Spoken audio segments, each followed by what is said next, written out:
આપનું નામ અને આ મંદિરની વિશેષતા વિશે જણાવો.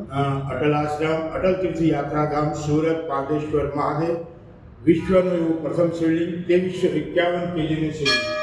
મિત્રો, આ ઉપરનું જે છે 1751, એમની સાથે નાભી સહિત 45 ફૂટ પાઇપ અને પાઇપની અંદર પારો એટલે 650 કિલો એટલે 2351 કેજીનું આ વિશ્વનું પ્રથમ શિવલિંગ છે.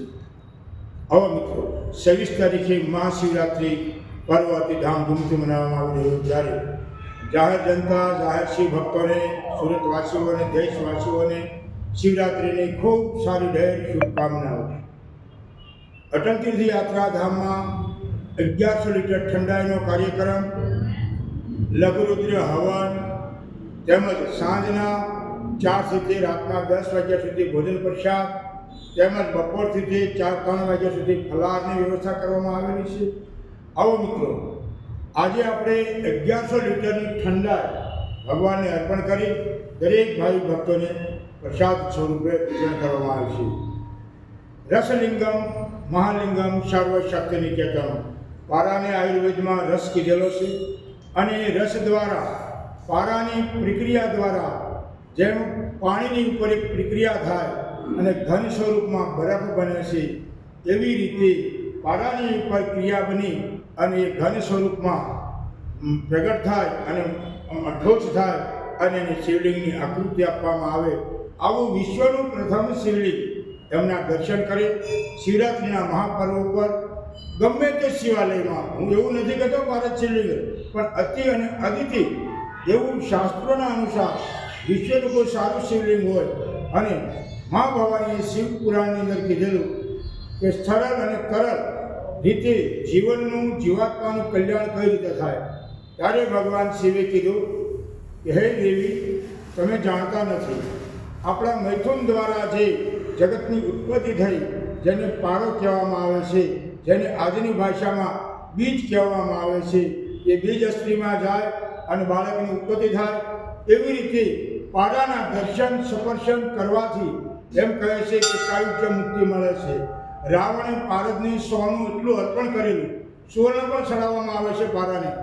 પારાના શિવલિંગ પર સુવર્ણ ચડાવવાથી પણ રાવણને એટલું સુવર્ણ પ્રાપ્ત થયું કે જેઓએ આખી સોનાની લંકા બનાવી અને સોનાનો કિલ્લો બનાવ્યો. આવું શાસ્ત્રમાં છે. ભગવાન શિવે કૈલાસની જ્યારે સ્થાપના કરવામાં આવી ત્યારે મહાદેવની પૂજા અર્ચન કરવા માટે રાવણ બ્રાહ્મણમાં સર્વશ્રેષ્ઠ હતા, એટલે કૈલાસની વાસ્તુશાસ્ત્ર માટે ભગવાને રાવણને આમંત્રિત કરેલા અને રાવણે એમની વાસ્તુશાસ્ત્ર પ્રમાણે જ્યારે થયું ત્યારે ભગવાને એને કીધું તારે દક્ષિણા સ્વરૂપમાં શું જોઈએ છે, ત્યારે ભગવાને દક્ષિણા સ્વરૂપમાં એમને પારાનું શિવલિંગ આપેલું. હે રાવણ, આની તો પૂજા અર્ચના કરજે, આનાથી તને એટલું સુવર્ણ પ્રાપ્ત થશે. સુવર્ણ એટલે યશ, કીર્તિ અને માન. જેઓએ રાવણને ન ભૂતો ન ભવિષ્યથી આજે તક શિવનો એવો કોઈ ભક્ત ન થયો કે રાવણ જેવો શિવનો ભક્ત આજે પણ નથી, ન ભૂતો ન ભવિષ્યથી. આવો આજે પણ રાવણને આપણે યાદ કરી. કેમ કે શિવને એ ગુરુ માનતા હતા. જ્યારે કોઈ વ્યક્તિ ગુરુ ભગવાનને માને, શિવને માને, દેવીને માને, તો સ્થૂળ રૂપમાં ગુરુ હોવા જરૂરી છે. એટલે આપણે શાસ્ત્રમાં રામે વશિષ્ઠને, કૃષ્ણે ચાંદીપુરી ઋષિને આવી રીતે ગુરુ બનાવવામાં આવે છે અને ગુરુ દ્વારા મળેલી સિદ્ધિ કાયમ માટે અને જન્મ સુધી મળતી હોય છે.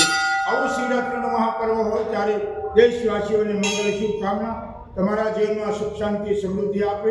અટલ તીર્થ યાત્રાધામમાં કમસે કમ 50,000થી પણ વધારે ભક્તો દર્શન કરવા આવતા હોય ત્યારે આપણે પણ એકવાર ક્ષણિક 2 મિનિટ તપસ કરી અને શિવજીનો આનંદ લઈ અને એમની કૃપા આપણને પ્રાપ્ત થાય.